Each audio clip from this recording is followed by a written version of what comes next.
Quelle que soit l'activité pratiquée, le cavalier doit maîtriser l'évolution de son cheval dans l'espace, c'est-à-dire maîtriser les forces musculaires de sa monture sur 3 axes. L'axe vertical, l'axe horizontal et l'axe latéral. Sur l'axe vertical relatif aux variations d'équilibre, le cavalier doit être maître de son propre équilibre et puis, progressivement, de celui de sa monture. Sur l'axe horizontal relatif aux mouvements longitudinaux, il doit être maître de l'impulsion. Sur l'axe latéral relatif aux exercices sur la courbe et aux déplacements latéraux, il doit être maître de la direction. Ces 3 axes représentent les 3 éléments fondamentaux: s'équilibrer, avancer, tourner.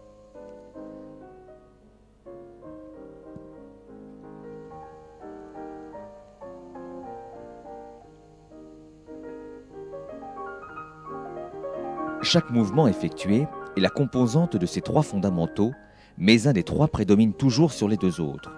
On peut ainsi regrouper les différents exercices en les rattachant par leur fondamental dominant. Avancer se retrouve dans la famille des transitions lors des exercices suivants: changer d'allure, prendre le galop en un point précis, varier l'amplitude d'une allure.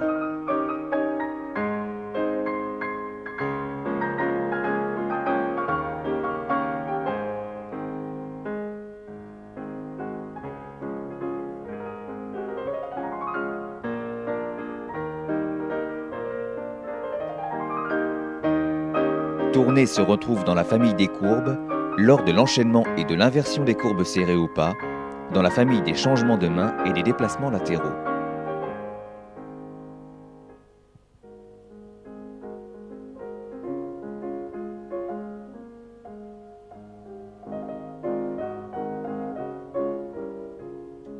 S'équilibrer et équilibrer sa monture se retrouve dans tous les mouvements, quelle que soit leur famille d'appartenance.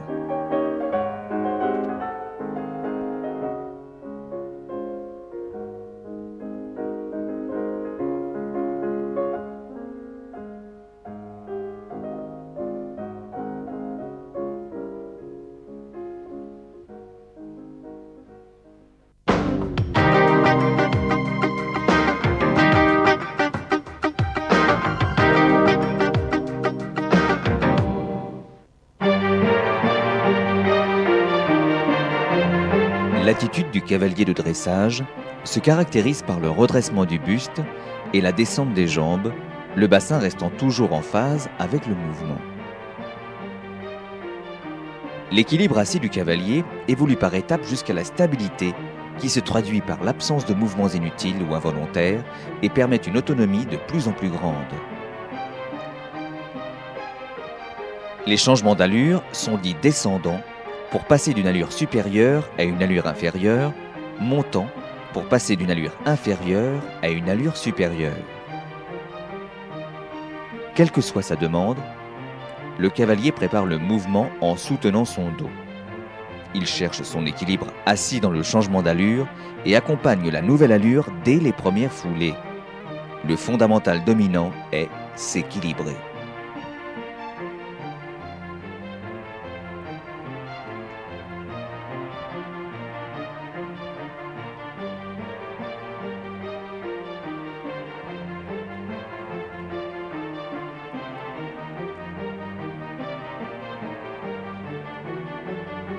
Pour passer d'une allure inférieure à une allure supérieure, le cavalier ferme ses 2 jambes simultanément par des pressions de mollet, cède dans ses doigts en conservant le contact.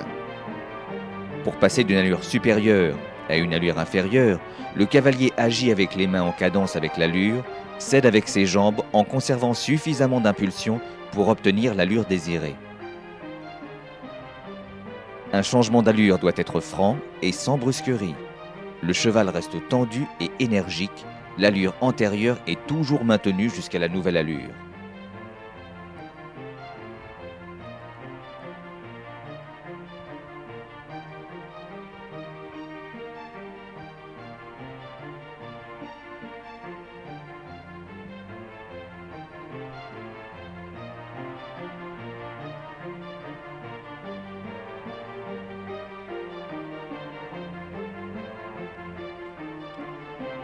Dans le départ au galop du pas, le cavalier doit maîtriser l'impulsion en contrôlant les épaules et les hanches de sa monture. Le cheval reste le plus droit possible et prend le galop sans foulée de trot intermédiaire.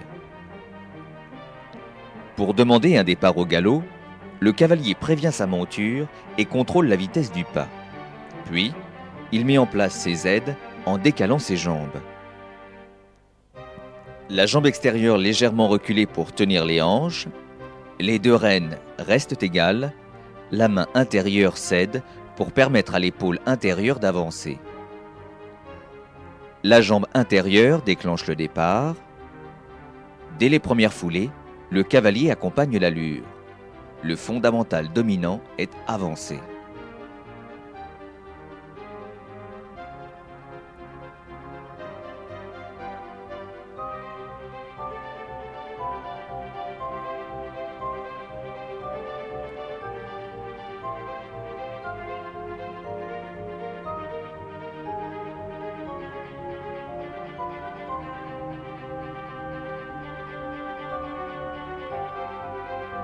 Dans le pas allongé, le cheval couvre le plus de terrain possible.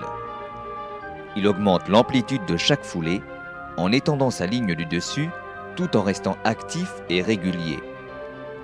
Le cavalier agit à la sangle avec les deux jambes de façon discontinue et alternative et cède dans ses mains en conservant le contact. Il accompagne le mouvement en restant tonique et respectant la cadence du pas et laisse sa monture se déplier. Le fondamental dominant est avancé.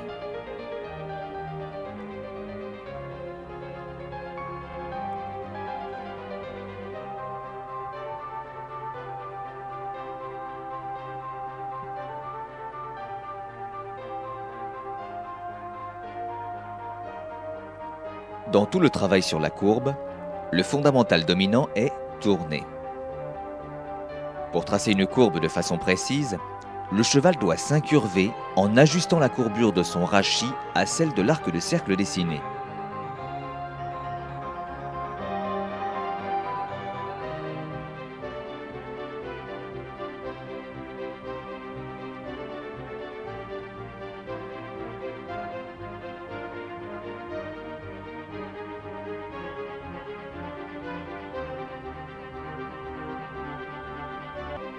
Le cavalier contrôle l'orientation de sa monture en réglant le mouvement au fur et à mesure. Une rotation du buste emmène sa tête, ses épaules, ses bras et ses mains. Elle est d'autant plus accentuée que la courbe est serrée.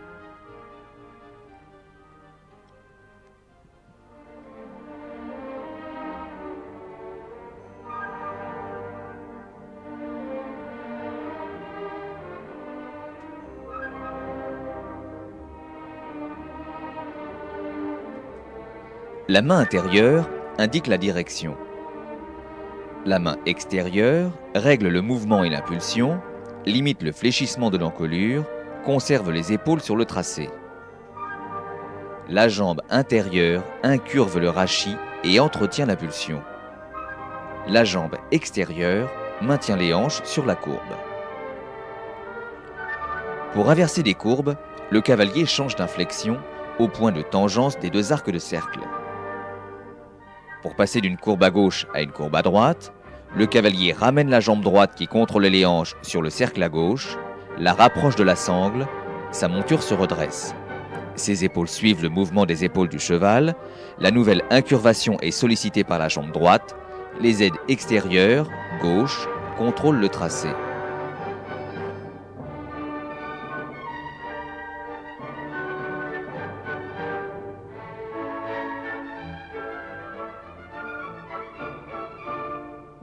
Sur les lignes droites, le cheval conserve un rachis rectiligne. Dans les changements de direction, le cavalier tourne, puis remet sa monture droite.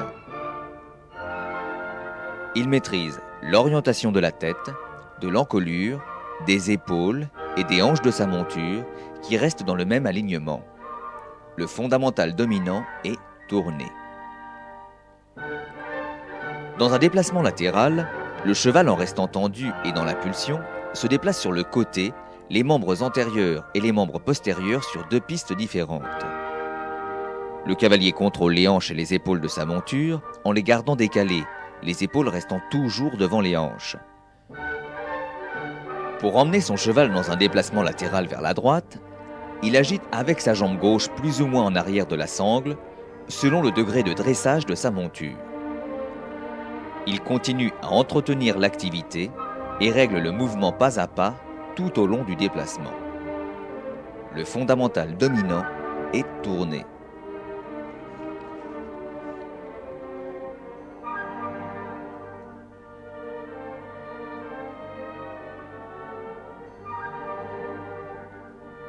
Pour maintenir une vitesse régulière dans tous les mouvements, le cavalier conserve une tension constante en restant à l'écoute de sa monture, prêt à intervenir par son attitude, ses jambes ou ses mains. C'est l'expression élémentaire des actions du cavalier sur l'équilibre de sa monture. Plus le niveau de pratique du cavalier progresse, plus ses interventions s'affinent et anticipent les éventuels déséquilibres de sa monture.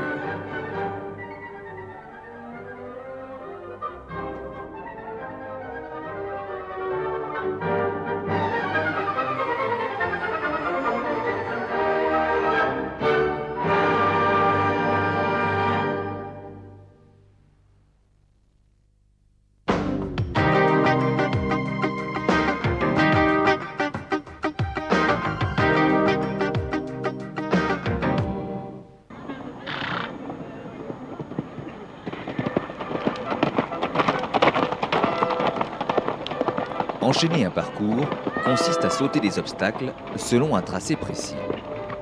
Pour cela, le cavalier doit contrôler son attitude, la vitesse et la direction. Se retrouvent ici les 3 fondamentaux de l'équitation: s'équilibrer, avancer, tourner.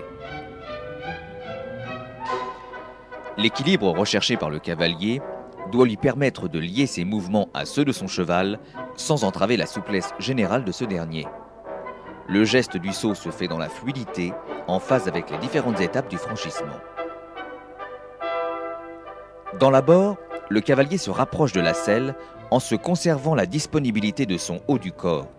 Sur le saut, il accompagne avec l'ensemble buste, épaules, bras, mains, le mouvement de l'encolure en faisant jouer les articulations des membres inférieurs. Dans la phase descendante, il se redresse progressivement afin de conserver son équilibre au-dessus de ses pieds. Puis, il reprend une attitude en équilibre pour être prêt à intervenir sur la suite du parcours.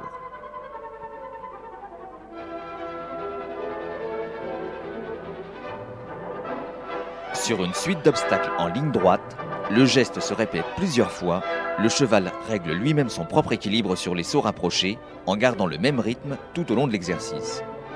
Le cavalier centre son abord perpendiculairement et sur le milieu du premier obstacle.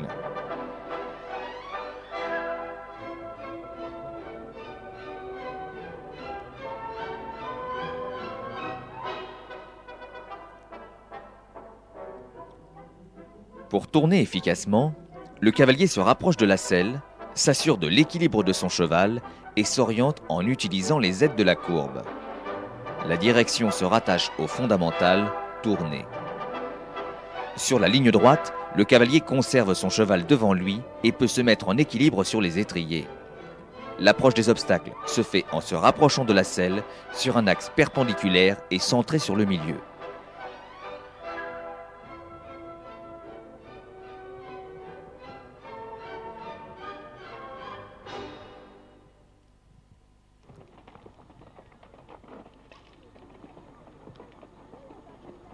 Le cavalier entretient l'impulsion tout au long du parcours par l'action de ses jambes et au besoin par une attitude proche de la selle favorisant le mouvement du bassin, le cheval tendu vers l'avant. La vitesse dépend de l'amplitude de la foulée et du rythme propre à chaque cheval. Elle est d'environ 270 mètres à la minute pour les poneys, à 350 mètres à la minute pour les chevaux d'école. Elle doit être régulière avant et après les sauts pour des raisons de sécurité et pour conserver la maîtrise de l'enchaînement. La vitesse et l'impulsion se rattachent au fondamental, avancer.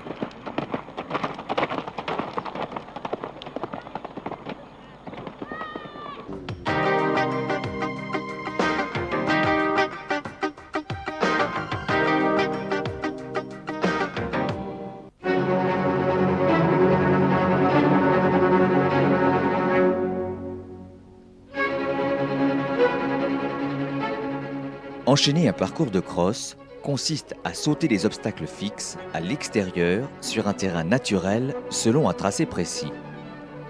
Pour réaliser un parcours de crosse, le cavalier doit maîtriser son propre équilibre, l'équilibre de sa monture, le mouvement en avant et la direction en conservant une vitesse soutenue.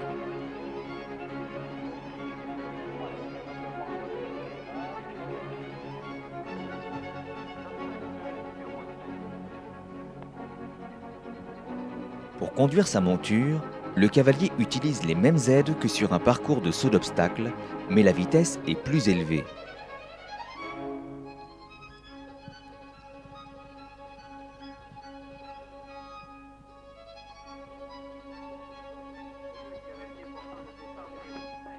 La sensation de vitesse, liée à l'équilibre juste et adaptée aux difficultés rencontrées, donne la notion de train.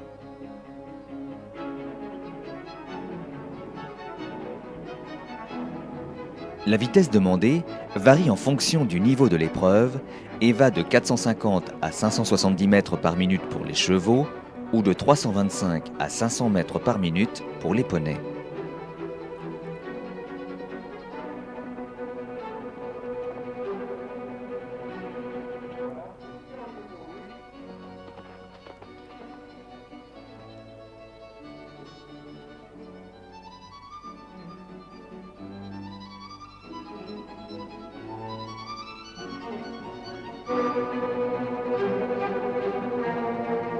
Tous les obstacles demandent de la franchise, mais selon leur profil et leur emplacement par rapport au relief du terrain, les techniques d'abord sont différentes et permettent de classer les obstacles en 3 catégories.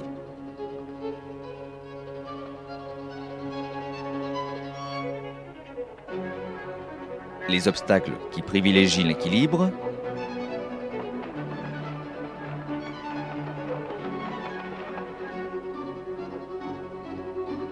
les obstacles qui privilégient l'impulsion,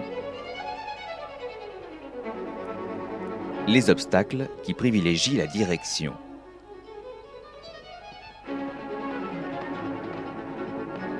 La situation des obstacles qui privilégient l'équilibre par rapport au relief ou leur aspect demande un abord à vitesse réduite, nécessitant une forte impulsion, avec un équilibre orienté vers les hanches de façon à faciliter la frappe des antérieurs.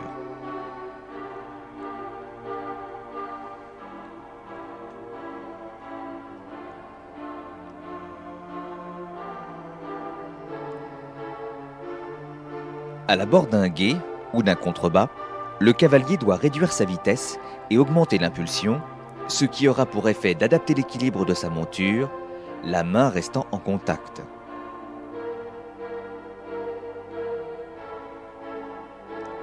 Le fondamental dominant est s'équilibrer et équilibrer sa monture.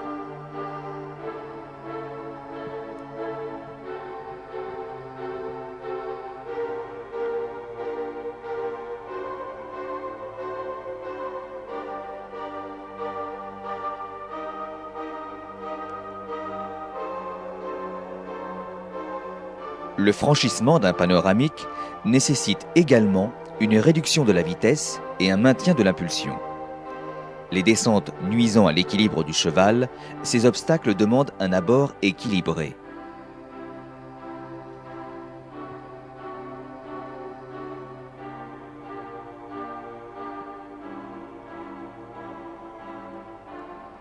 Les principaux obstacles privilégiant l'impulsion sont les obstacles de volée, les larges, les contre-hauts et les obstacles en montée.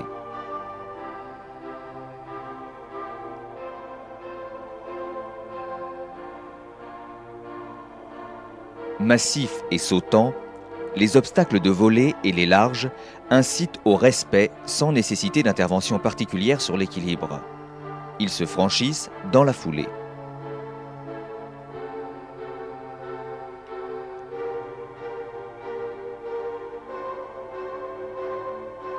Le cavalier doit maîtriser l'impulsion, le fondamental dominant est avancé.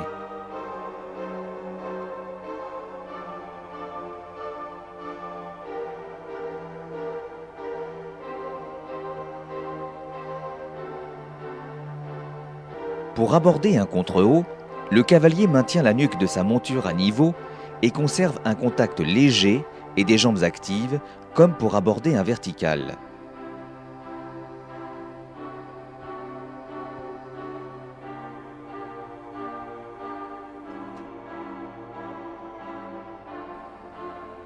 Pour franchir un obstacle en montée, le cavalier conserve la même attitude que pour un contre-haut.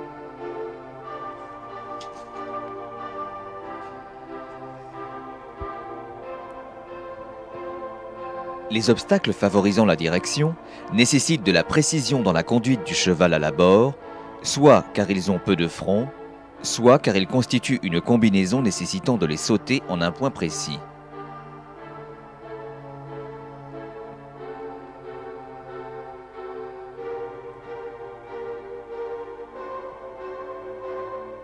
Le cavalier s'attache donc en priorité à être précis dans la conduite de sa monture par le contrôle de la vitesse à l'abord et sur le saut jusqu'à la réception, car l'obstacle peut être suivi d'un changement de direction. Le fondamental dominant est tourné.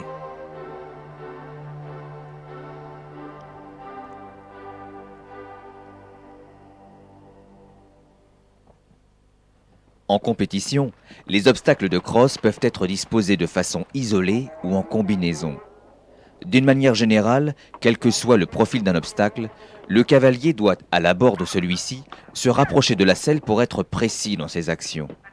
Il doit également conserver, sans les bloquer, les mains près du garrot afin de maintenir une bonne tension du cheval, les jambes étant en permanence au contact.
En Amazone, la cavalière dispose, à droite, de la cravache qui remplace sa jambe droite dans toutes ses actions, impulsion et position. Elle tiendra à conserver son équilibre et à obtenir la stabilité de sa jambe gauche, placée plus haute qu'un cavalier à califourchon, et de la cravache à droite.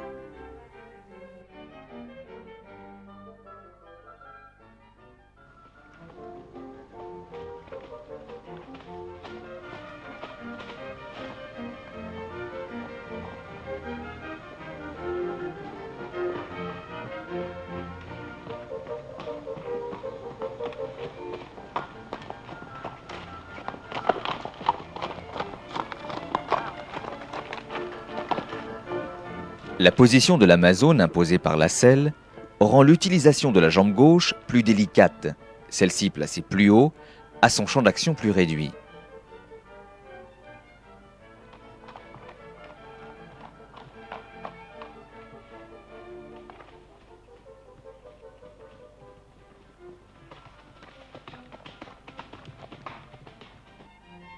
De même, les mains de l'Amazone sont placées plus haut et plus écartées pour permettre à droite le contact de la cravache et ne pas être gêné par les fourches à gauche.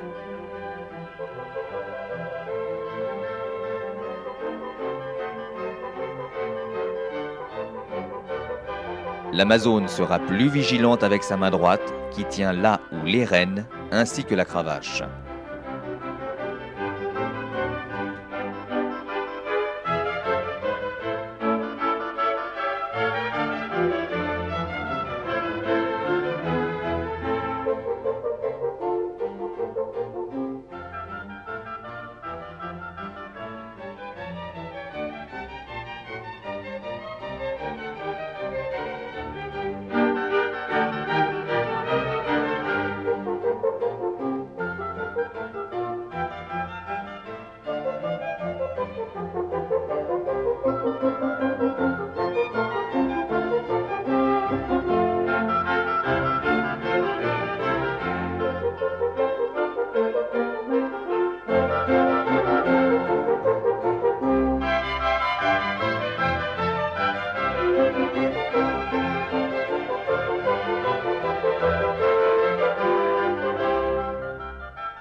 Les bandes de repos se posent de préférence sur des flanelles. Elles sont mises en place après un effort pour favoriser la récupération des membres ou lorsque le cheval présente un engorgement avec accès ou non de fièvre. Commencez la mise en place sous le jarret ou le genou, descendre ensuite avec des tours réguliers et aller jusqu'à entourer le boulet.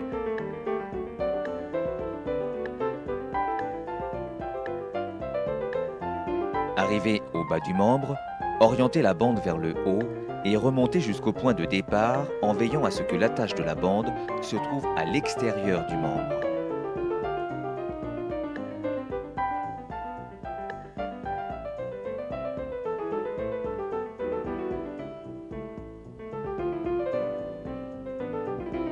Les bandes de repos se posent en général sur tous les membres. Elles ne doivent pas présenter de faux plis et être appliquées avec une tension uniforme.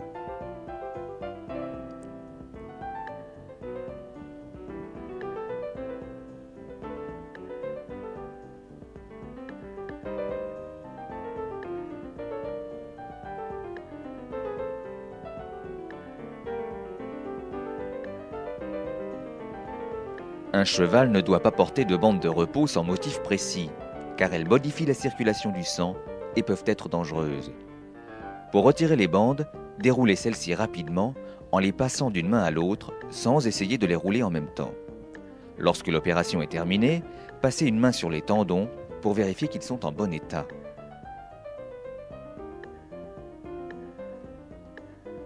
Les bandes doivent ensuite être roulées correctement, c'est-à-dire avec le système d'attache face à vous, à l'intérieur du premier tour de bande.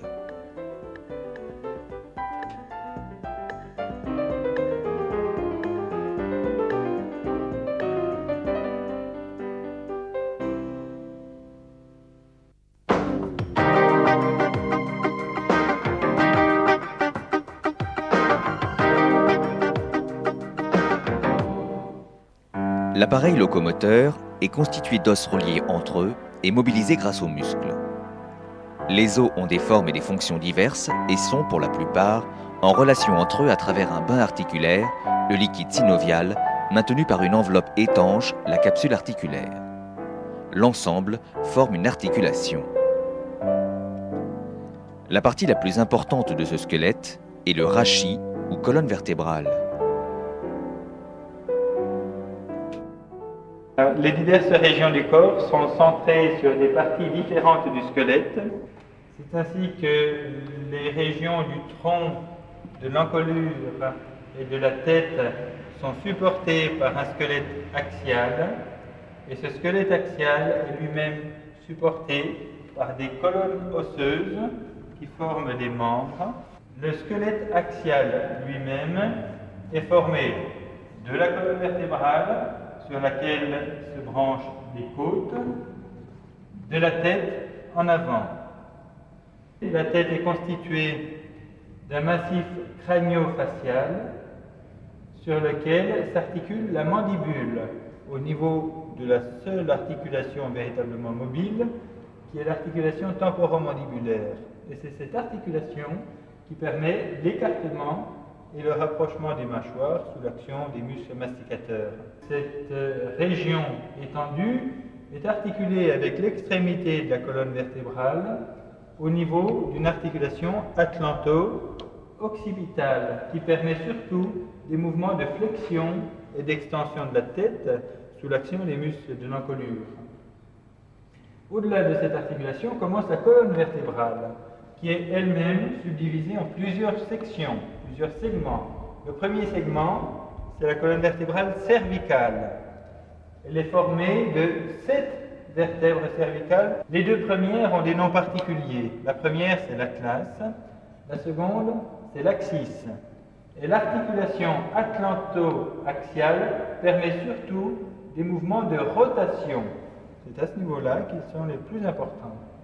Ensuite, on trouve 5 autres vertèbres cervicales qui sont volumineuses, comme vous le voyez, et qui permettent des mouvements amples de flexion et d'extension, de latéroflexion d'un côté ou de l'autre, et des mouvements de rotation. En réalité, ces différents mouvements sont souvent associés entre eux.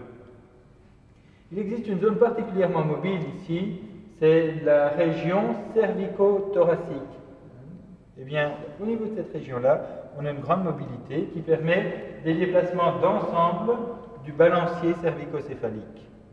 Au-delà de la colonne cervicale, s'étend la colonne thoracique, qui forme la base anatomique de la région du garrot et de la région du dos. Cette colonne thoracique est composée de 18 vertèbres thoraciques. 18 vertèbres thoraciques. Et par définition, il y a également 18 côtes chez le cheval. Ces vertèbres thoraciques sont surtout caractérisées par la hauteur de leur apophyse épineuse. Vous voyez que sur un cheval de taille réduite, comme celui-ci, elles mesurent 20 à 25 cm. Sur un cheval de grande taille, elles peuvent dépasser 30 cm. Ces apophyses épineuses sont particulièrement saillantes en région du garrot, et ce sont elles qui conditionnent le caractère très saillant de cette région. En réalité, ce sont de véritables bras de levier, autant pour les muscles du dos ici qui vont pouvoir exercer leur action sur ces apophyses épineuses, que pour les muscles de l'encolure qui vont s'attacher sur ces très, très hauts bras de levier qui sont situés donc en région thoracique crâniale. Elles donnent, ces vertèbres par ailleurs, donnent l'articulation aux côtes, bien entendu. Après cette région thoracique, on trouve la région lombaire. Eh bien, chez le cheval, il y a 6 vertèbres lombaires. Ces vertèbres lombaires sont caractérisées par des apophyses transverses très longues. Et vous voyez que l'orientation et la longueur de ces apophyses transverses vont limiter les mouvements de latéroflexion, d'incurvation au niveau de la colonne lombaire. En réalité, c'est la région la moins mobile de la colonne vertébrale du cheval, cette région lombaire, exception faite du sacrum dans lequel les diverses vertèbres sont soudées. Donc ça, c'est une région très peu mobile. Et en réalité, dans la colonne vertébrale thoraco-lombaire, la zone la plus mobile, c'est la seconde moitié de la région thoracique. C'est là que les mouvements de rotation et d'incurvation latérale sont les plus amples. Cette colonne lombaire s'articule au sacrum au niveau d'une articulation lombo-sacrale qui est particulièrement mobile en flexion-extension. Elle permet des mouvements de flexion du sacrum et des mouvements d'extension de ce sacrum qui sont très importants. Et le sacrum étant solidaire des os coxaux, c'est l'ensemble du bassin qui va être mobile par rapport à la colonne lombaire. Et vous savez très bien, si vous avez déjà vu un cheval galoper à des allures assez lentes, qu'on a une très grande mobilité du bassin par rapport à la colonne lombaire. Et bien cette mobilité, elle provient de cette articulation lombosacrale. Après la région lombaire, on trouve justement ce sacrum constitué de 5 vertèbres sacrales entièrement soudées. Elles sont entièrement soudées, donc il n'y a aucune mobilité. Et après ce sacrum, on trouve 18 à 21 vertèbres caudales ou coccygiennes. Et ce squelette axial, eh bien, il est supporté par 4 colonnes osseuses, 2 antérieures, 2 postérieures, Et chacune de ces paires de colonnes constitue un bipède antérieur et postérieur. La première région osseuse ici est centrée sur un os qui est triangulaire, comme vous le voyez, c'est l'omoplate qu'on appelle maintenant scapula. Cette scapula, c'est la base anatomique de la région de l'épaule. L'humérus, quant à lui, forme la base ostéologique de la région du bras. Il est relativement court chez le cheval. Donc c'est un os relativement bref et il se termine par une surface articulaire cylindrique. On parle de condyle lorsqu'on étudie les articulations et cette surface articulaire répond aux os de l'avant-bras, justement au niveau de cette articulation qu'on appelle l'articulation du coude. Cette articulation du coude présente exclusivement des mouvements de flexion et d'extension. Il n'y a pas d'autre mouvement possible dans l'articulation du coude. Avec le nez-crâne, on aborde les os de l'avant-bras. Comme vous le voyez, l'avant-bras chez le cheval est vertical, et c'est une règle d'aplomb importante. Donc il est vertical, et sa base ostéologique est formée essentiellement du radius, qui s'adjoint donc en arrière, l'ulna ou cubitus, réduit pratiquement à cette partie osseuse. Au-delà de l'avant-bras, on trouve les diverses régions de la main. Chez le cheval, la main est constituée comme dans l'espèce humaine. On a un carpe, un métacarpe et un doigt, et des doigts dans l'espèce humaine. Chez le cheval, on retrouve un carpe, un métacarpe et un seul doigt, qui est le troisième doigt de l'espèce humaine, le seul qui persiste. Mais on va retrouver donc la même organisation, avec un carpe composé de plusieurs petits os, dont l'un est très puissant chez le cheval, c'est l'os pisiforme. Et comme vous le voyez, cet os pisiforme va également constituer un bras de levier pour les muscles fléchisseurs qui vont aller s'insérer jusque là-haut. C'est un bras de levier très puissant pour provoquer la flexion du métacarpe sur l'avant-bras, donc la flexion du genou, de la région du genou. Le premier rayon osseux du membre postérieur qui constitue sa ceinture, c'est le coxale. Ce coxale est constitué de 3 os qui sont totalement soudés sur le cheval adulte. C'est l'os ilium en avant, avec 2 tubérosités iliaques ici situées en avant et qui constituent sur l'animal vivant l'angle de la croupe d'une part, l'angle de la hanche d'autre part. Cet os ilium, il a un col qui atteint la région acétabulaire qui va recevoir la tête fémorale au niveau de l'articulation de la hanche, à ne pas confondre avec l'angle de la hanche qui est la tubérosité iliaque latérale ici. Ce coxale est articulé au fémur. Alors chez le cheval, le fémur n'est pas vertical comme dans l'espèce humaine, il est oblique en bas et vers l'avant. Il possède, comme chez les autres mammifères, une tête et un col.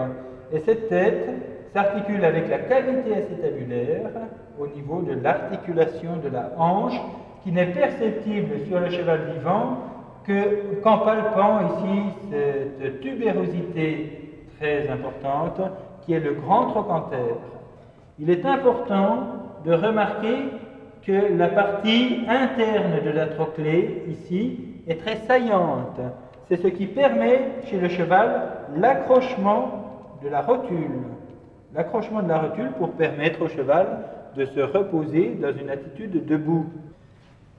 Cette articulation du gracet, elle permet également surtout des mouvements de flexion du tibia par rapport au fémur et des mouvements d'extension. La flexion est permise par les très puissants muscles de la cuisse, l'extension du tibia par rapport au fémur est provoquée par la contraction du quadriceps fémoral qui s'attache sur la rotule et en haut ici sur le fémur et le coxale. La contraction de ce muscle va tirer sur la rotule qui va emmener avec elle le tibia et qui va provoquer la bascule antérieure du tibia. L'orientation du tibia est variable selon les chevaux. Certains chevaux ont un angle du jarret relativement fermé et un tibia relativement horizontal, relativement oblique. D'autres chevaux ont le tibia plutôt vertical et concomitamment, le jarret est très ouvert. On parle parfois de jarret droit. L'ensemble de ce massif osseux qui est le jarret, s'articule en bas avec le métatarse. Ce métatarse est formé d'un os principal, qui est l'os canon, encore une fois, qui est beaucoup plus cylindrique que le canon sur le membre antérieur, qui lui est hémicylindrique. La disposition anatomique de cette région est identique à celle décrite sur le membre antérieur. Quant au doigt du membre postérieur, chez le cheval, il est également constitué de 3 phalanges, la phalange proximale, la phalange moyenne et la phalange distale, que l'on appelle encore os du paturon, os de la couronne et os du pied.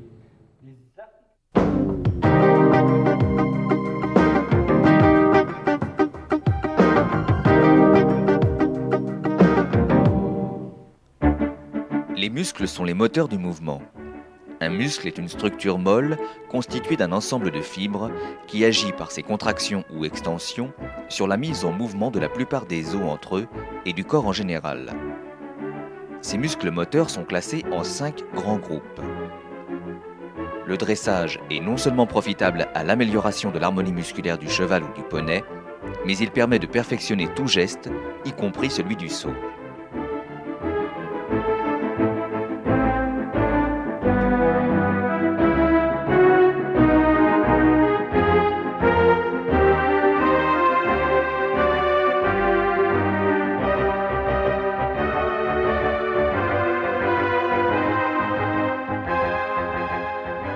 On va commencer l'étude de l'anatomie régionale de ces régions par celle des membres, qui est plus intéressante sur le plan locomoteur, et on enseignera ensuite ce que l'on peut dire des régions axiales. 2 paires de membres, donc, qui constituent les bipèdes antérieurs et postérieurs, et au niveau de chaque paire, on trouve un certain nombre de régions. Cette région du coude présente d'importants mouvements de flexion et d'extension qui peuvent être passifs, comme c'est le cas ici, mais qui sont également très actifs au cours de la locomotion. En arrière, ce sont des muscles fléchisseurs. En avant, ce sont des muscles extenseurs. Ces muscles, on les voit mieux lorsqu'on met le membre en flexion. Vous voyez ici très bien les reliefs musculaires des muscles extenseurs, alors qu'en arrière, on va trouver les muscles fléchisseurs. On comprend très bien que ces muscles ici soient fléchisseurs du carpe, mais ils sont aussi fléchisseurs du boulet et des interphalangiennes. Donc, ils ont une action qui porte sur toutes les articulations basses du membre. Les régions du membre postérieur commencent en haut, au niveau du bassin, qui constitue la région de la croupe. Le fémur et le coxal viennent en effet répondre l'un à l'autre à cet endroit. Et c'est le siège d'une mobilité importante. Et vous voyez, quand je mets le membre en flexion, comme ceci, eh bien cette articulation coxo-fémorale va se fermer considérablement. Donc il y a une amplitude de flexion et d'extension qui est importante à cet endroit. Cette région de la fesse est donc très étendue. Elle est constituée essentiellement de muscles, très peu d'os, si ce n'est la tubérosité ischiatique qui constitue ce support à ce relief qu'est la pointe de la fesse à cet endroit. Muscles donc qui apparaissent très bien lorsque le membre est en flexion, comme c'est le cas ici, et lorsqu'on met un petit peu de tension sur les muscles postérieurs. On voit très bien apparaître ici le biceps fémoral avec ses diverses parties et un autre muscle très développé ici qui se termine sur la rotule, qui est le glutéo-fémoral. La région de la cuisse est centrée sur le fémur. Ce fémur commence à l'articulation de la hanche en haut et se termine à l'articulation du grasset en bas. Cette cuisse est essentiellement musculaire puisque son support anatomique est représenté surtout par ce muscle très puissant qui est extenseur du grasset, c'est le muscle quadriceps fémoral. En avant du muscle quadriceps, on trouve le muscle tenseur du fascia lata qui est ce relief musculaire ici qui commence sur la pointe de la hanche. La cuisse se termine à l'articulation du grasset qui est centrée sur l'articulation fémoro-tibiale ou mieux fémoro-tibio-patellaire la patella étant la rotule qui occupe, lorsque le membre est à l'appui, cette dépression. Cette région du grasset est très importante parce que c'est une région articulaire, c'est une articulation complexe qui met en affrontement plusieurs os, et ces os sont solidarisés au moins par 10 ligaments très puissants et qui peuvent être sujets à des lésions. Lorsqu'on met le membre en flexion, on a une morphologie totalement différente du grasset. Vous voyez que la rotule devient très saillante, l'extrémité supérieure du tibia devient également très saillante, et entre les deux, eh bien, les ligaments de la rotule sont très tendus, ce qui fait qu'ils sont légèrement en dépression à la face antérieure de la région. Comme vous le voyez, c'est une région essentiellement musculaire, avec des muscles extenseurs des phalanges à la face antérieure et des muscles fléchisseurs à la face postérieure. Les régions axiales qu'il nous reste maintenant à étudier sont réparties en plusieurs grands groupes. Tout en avant se situe donc la région de la tête qui se raccorde avec l'encolure au niveau de régions intermédiaires qui sont en haut la région de la nuque, que l'on voit très bien ici avec l'aile de l'atlas qui apparaît lorsque le cheval se met en extension. En bas se trouve la région de la gorge dont on voit également les différents reliefs, en particulier des reliefs veineux qui apparaissent très nettement ici. Cette région de l'encolure elle-même est divisée en deux grandes parties, des régions cervicales dorsales et des régions cervicales ventrales. La région cervicale dorsale est constituée essentiellement de muscles. Ce sont les muscles cervico-dorsaux qui sont extenseurs de l'encolure, alors que les muscles cervico-ventraux sont plutôt fléchisseurs de l'encolure. Conclusion, la partie dorsale est essentiellement musculaire et le squelette de cette région de l'encolure est situé au tiers inférieur de la région. Tout à fait du côté inférieur ici de cette région, on trouve le sillon jugulaire ici et la région de la trachée. En fait, la région de la trachée, c'est une région musculaire formée par le muscle sternocéphalique qui commence donc ici à la jonction du poitrail et qui se porte sur le bord postérieur de la mandibule. Et ce muscle sternocéphalique, il limite une dépression qui est le sillon jugulaire dans lequel on voit ici, vous voyez, le courant sanguin de la veine jugulaire dans laquelle on pratique des injections intraveineuses. La ligne du dessus est constituée de plusieurs groupes de régions. La première, c'est le garrot. Le garrot, c'est cette région saillante située entre l'extrémité supérieure des deux omoplates, des deux scapulas. Et cette région saillante, elle a pour base anatomique les processus épineux, les apophyses épineuses des 8 à 10 premières vertèbres thoraciques ou vertèbres dorsales. Les régions de la ligne du dessous commencent au poitrail et se prolongent ensuite par les régions du ventre qu'on étudiera dans un instant. Le poitrail lui-même forme cette partie ventrale inférieure des régions antérieures du tronc. Comme vous le voyez, c'est une région essentiellement musculaire, formée d'un muscle très intéressant sur le plan biomécanique, c'est le muscle pectoral descendant. Ce muscle commence ici à l'extrémité antérieure du sternum qui forme ce plan dur, ce relief dur ici, et va se terminer à l'extrémité inférieure de l'humérus, muscle pectoral descendant qui se prolonge entre les deux membres antérieurs par le muscle pectoral transverse. C'est quand il se contracte, il va rapprocher l'humérus, il va tirer l'humérus en avant et en haut. Donc ces fonctions sont importantes sur le plan biomécanique et il va se prolonger, ce muscle, entre les deux membres antérieurs par un muscle pectoral transverse qui lui est un muscle essentiellement adducteur et qui a un rôle essentiel dans les déplacements latéraux. La région du passage de sangle est une région relativement importante parce que son support anatomique est le muscle pectoral ascendant très puissant que je saisis ici entre mes deux doigts et qui a un rôle de propulsion essentiel sur le plan biomécanique.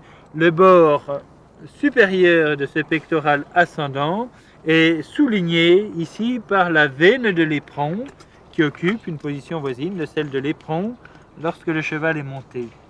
Beaucoup plus importante sur le plan biomécanique est la région du flanc, parce que cette région du flanc, elle est elle-même, comme vous le voyez, composée de plusieurs reliefs qui répondent à des muscles très efficaces sur le plan locomoteur. Ces reliefs sont, premièrement, un creux du flanc que l'on a ici. Cette dépression, c'est le creux du flanc. Ensuite, on a un relief plus ou moins marqué selon les mouvements respiratoires du cheval. C'est ce relief ici. C'est la corde du flanc qui sépare le creux du flanc du fuyant du flanc, qui est interrompu lui-même par le pli du gracier, qui est justement la terminaison du muscle cutané du tronc qui se porte sur la rotule. Le membre antérieur, comme le membre postérieur, se déplace dans un plan essentiellement longitudinal. Et il y a deux grands types de déplacements. Il s'agit premièrement de la protraction du membre au cours de la locomotion. Deuxièmement, d'une action qui est beaucoup plus efficace ou exigeante sur le plan locomoteur, c'est la rétraction du membre. La protraction du membre est exécutée par le muscle brachiocéphalique qui commence à l'extrémité inférieure de l'humérus et qui va remonter jusqu'à la tête, comme son nom l'indique, le muscle brachiocéphalique. Lorsque le membre part de cet état de protraction, il est ensuite, lorsqu'il vient à l'appui, ramené dans un état de rétraction de façon à propulser le corps du cheval vers l'avant. Ce mouvement de rétraction très puissant est développé par deux muscles très importants. C'est le muscle pectoral ascendant qui occupe la région du passage de sangle et qui s'insère sur l'extrémité haute de l'humérus. Ce muscle que vous voyez ici, il se termine à la face interne de l'extrémité haute de l'humérus. Et quand il tire, il va ramener puissamment le membre antérieur vers l'avant, créant ainsi la propulsion à l'échelle du membre antérieur. L'embrassée du terrain est provoquée par le brachiocéphalique. Ce muscle est antagoniste de deux muscles très puissants, le grand dorsal, le pectoral ascendant. La même mécanique va être retrouvée au niveau du membre postérieur, c'est-à-dire qu'on va décrire également des mouvements de protraction du membre postérieur vers l'avant et ensuite des mouvements de rétraction de ce membre vers l'arrière au cours de la propulsion. La mécanique de la colonne vertébrale est relativement simple dans son ensemble.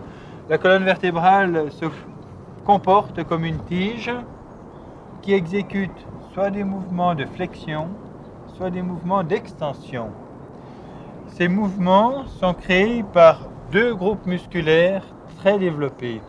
Les mouvements d'extension sont provoqués par les muscles du dos, ici. L'extension de la colonne vertébrale, je vous ai dit, c'est l'exécution d'une courbure à convexité ventrale. Eh bien, je vais vous démontrer cette courbure si je sollicite la contraction des extenseurs. Vous voyez que la colonne vertébrale se met en extension.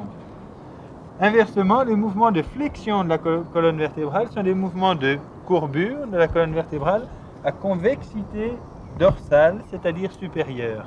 Eh bien, si je sollicite le cheval ici, vous voyez que le cheval se met dans un mouvement de flexion. Et ce mouvement de flexion est réalisé par le muscle psoas dont j'ai déjà parlé, mais aussi et surtout par les muscles abdominaux